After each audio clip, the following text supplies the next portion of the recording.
Yo there, I thought I would take a few seconds to kind of poke around in what is essentially the newest version of Dwarf Fortress. And I kind of wanted to show off a program that I would definitely suggest you pick up if you are playing any sort of game that requires dwarves and fortresses. It is very vital. Well, not necessary, but I mean it is very, very helpful, and I can't believe that I've played the game for as long as I have without playing or without using it. So you'll notice this is, of course, not the same fortress. This is something I've been playing on the side with the newest version. And there's a few differences, a few very obvious differences in the versions. One of them being, well, let's see, I'll point it out to you. Besides the invaders that are sitting at my doorstep, this guy right here, ghosts. I'm not sure if this is just a bug or something. The ghosts normally are supposed to spawn whenever... Where's this guy at? View. He's hanging out in the... He's just hanging out, chilling with the rest of the people in the Great Hall area. But the ghosts are supposed to pop up usually only if you have not buried the particular person. And I think there's kind of a bug at the moment where you can still kind of get him. He actually has a, let's see, like if you look at the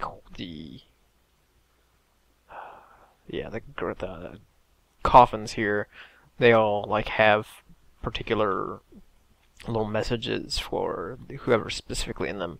His, on the other hand, is different, and it actually acts like it has like a bed message, which is kind of weird. And like I said, I don't know how to actually get rid of him. Supposedly, all you need to do is bury him or scribe. They're like some sort of mention on a rock slab to kind of put them at rest. But not for this particular ghost. I think it's part of a bug. A known bug, but a bug nonetheless is not fun.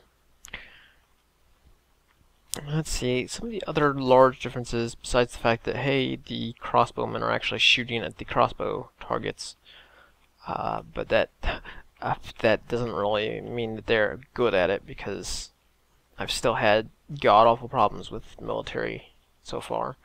Oh, yeah.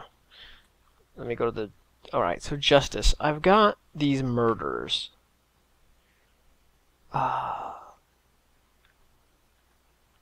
And if you've read anything about the newer versions, there are essentially vampires that kind of like migrate in sometimes. And I've got one hang on. Oh, what the hell? I thought I had a broker. What's going on here? Or a bookkeeper. Oh, he just hasn't gotten to work because he's a lazy bum. Okay. But yeah, I've got one somewhere in the fortress. I've had him for since about the second or third migrant wave. And kind of one of the problems that I've been noticing is that you get some pretty big waves of immigrants early on. And there's some ways you can kind of discover who vampires are. The problem is actually catching them in the act or getting them reported.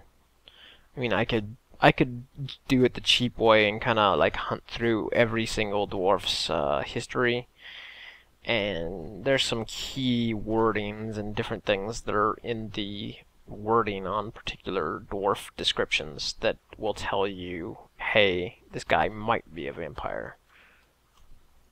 But I haven't really gone through that far just yet because, well, I've had other problems to deal with, namely this massive mob of goblins hanging out by my gate.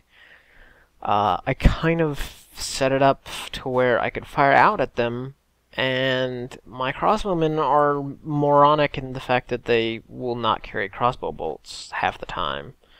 So I'll get maybe one or two guys who actually are loaded up on crossbow ammunition, go out to attack the one crossbowman, the one elite crossbowman they have, or bowman they have, who quickly pelts my guys with arrows because they're not very competent. But at least I've walled them off, and I've pretty much kept them from really getting into too much problem at this point. Although, for some reason, the mayor has decided that he's going to hang out here and have a meeting outside. And it's not the best. Even though he's not supposed to, I have the burrows set to keep everybody underground, but for some reason he's disregarding that. Anyway, not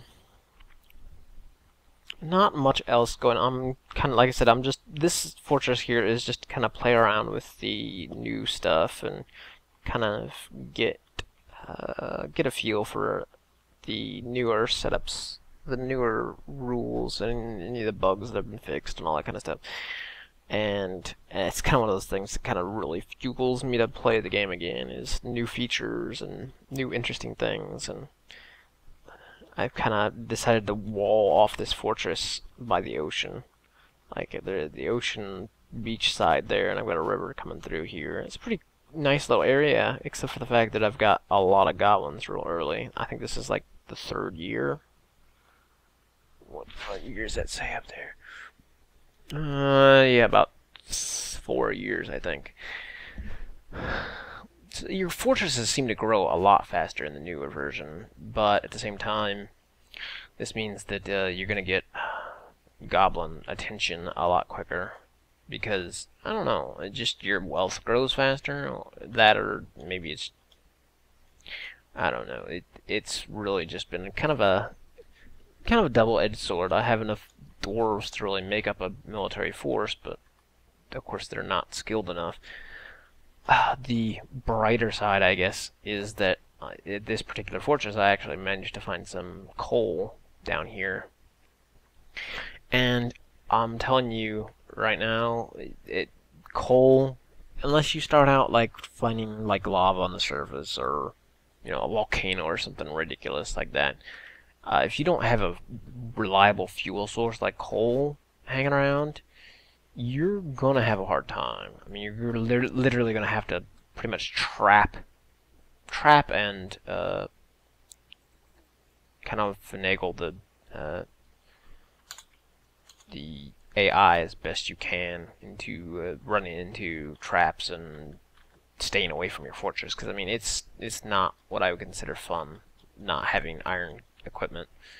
The dwarves I do actually have with iron equipment have survived, but that doesn't necessarily mean that they're skilled with their weapons, and I'm afraid of sending them out there to watch them get slaughtered because they're not very skilled. Anyway, the other reason I kind of wanted to show off this particular video was for a program called Dwarf Therapist. Oh, you know what, let me pause. Dwarf Therapist, blah blah blah blah, essentially is kind of a manager for all your... I believe there actually was a dwarf manager or something like that in earlier versions, and I think Therapist is kind of just the evolution of that particular program. But this program essentially lets you control all the... Let me move this off for a second. Lets you essentially control all the job titles for all your dwarves without having to go through the menus in the game of doing it.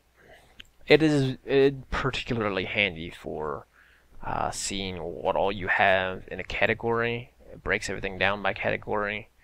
God, I have a lot of babies. That's another thing I've noticed a lot of in the newer version. Everybody gets married quickly, and they reproduce like rabbits. So, but it is kind of cool. You can mouse over. It tells you all the traits, what their skills are. Ooh, not even on screen. They have so many skills. It tells you. You can kind of mouse over. Oh, sorry, that's in a window. I'll bring it up in a second. You can look over a lot of different stuff, and you can change it all from this window just by clicking on a particular like, hey, I don't want, what is this, plant processing, plant gathering. I can turn it off, and it'll tell you have pending changes. And essentially what you do is you go through, you commit all the changes you want. Like this person here is a fishery worker, which I probably need to change to something else because I don't really need more fishery workers at this particular moment. Like mark her as, a crossbow ready group or whatever. But anyway, what happens is you get a list of all your, come on. You get a list of all your changes. Oh, no. Give me that back. Now you've screwed up the window, program. You list of all your changes here, and then if you want to commit to said changes, you just hit commit, and it'll essentially in-game all your stuff will change to whatever you set it there.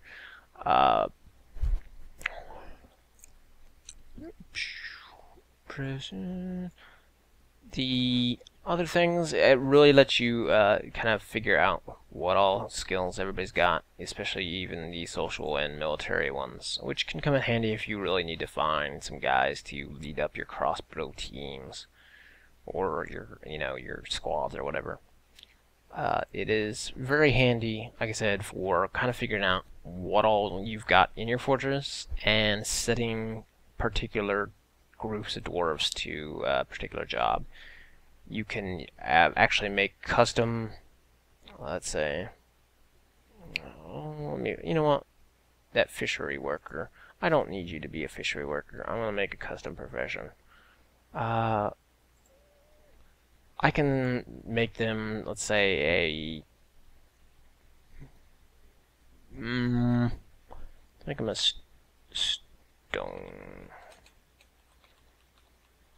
stone handler, and essentially what that does is, like, anybody you set as a stone handler will be given automatically a particular set of skills. Blah, blah, blah, blah, blah.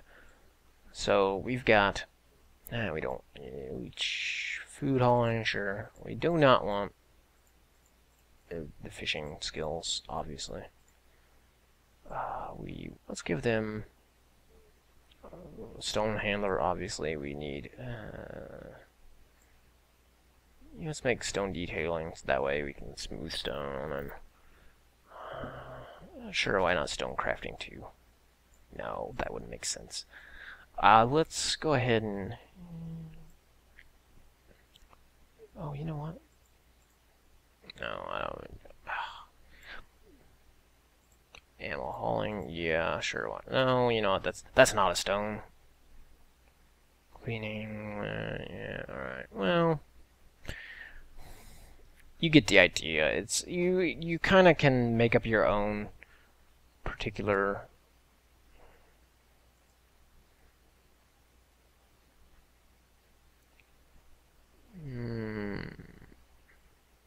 What? Yeah, see, now since I've got that change on there, essentially what it does is it would name that profession to something else, and then would remove all their skills and give them that particular skill, yada yada, and you click on that, bam, the change is done, and now there's the custom skill, or the custom profession. Stone handling should be down here somewhere. Yeah, there it is, stone handling. Yeah, works out a lot better for those people who have particular specific things that they do with their like later dwarves that come in waves. Like a lot of people I know will do like custom skills, particularly just for stone haulers, for like mass dumping and that sort of stuff. They'll make a particular profession just for that. Custom professions, yeah, they'll just list which ones you've got, and you can apply them to people. Skill legend, that just tells you a list of all the, yeah, there we go. Tells you what the little markers in the windows mean for particular skills and whatnot. And it just kind of gets bigger until you get to legendary, and then the legendary pluses and yada yada. It's pretty easy to figure out because you'll just mouse over them anyway and it'll tell you that. And then there's the dwarf details, which tells you essentially all their status type stuff. Gives you their traits and all the levels, their happiness, and you can just click on them through here and it'll kind of tell you essentially what their different what all their stuff, their skills they are, what they're doing, yada yada. It's a little bit more detailed, but I mean, than like the mouse over type thing. But I mean, essentially this entire program breaks down like everything that you can do with your dwarves, as far as skill sets, as far as what information you need to glean from their descriptions and all that kind of stuff. It is very handy for building up your fortress, especially when you get to the point where you've got 100 and something dwarves to manage at the same time. And you're going to have overlapping jobs, but you want to make sure that you've got enough guys in the particular jobs that you have real demand for. So, I'm not really going to show off too much of this particular thing because it's going to be pretty boring for a while until I iron out these stupid goblins. Which I kind of wish I'd got more of these traps up, and you could see one goblin, I think, eat it on the spikes. Yeah, I kind of wish I could. Oh, hey, I think a couple goblins ate it on the spikes. Nice. But yeah, I mean, this is kind of just going to be hanging out and dealing with stuff for a while here. But like I said, there's definitely some new interesting things. I kind of wish I could transfer the old Nilbog world into this particular version, but sad to say, the way Dwarf Fortress works, that's not gonna be happening. So still, I might poke around with this a little bit more and show off some more things, but like I said, we just wanted to show off some of the details and the Dwarf Therapist program. So definitely check it out. I will hunt down a link for it in I believe it's on the Bay12 forums, and I'll post that up too. So till next time, folks, make sure you avoid goblin sieges. They're not fun, or they are fun. Later.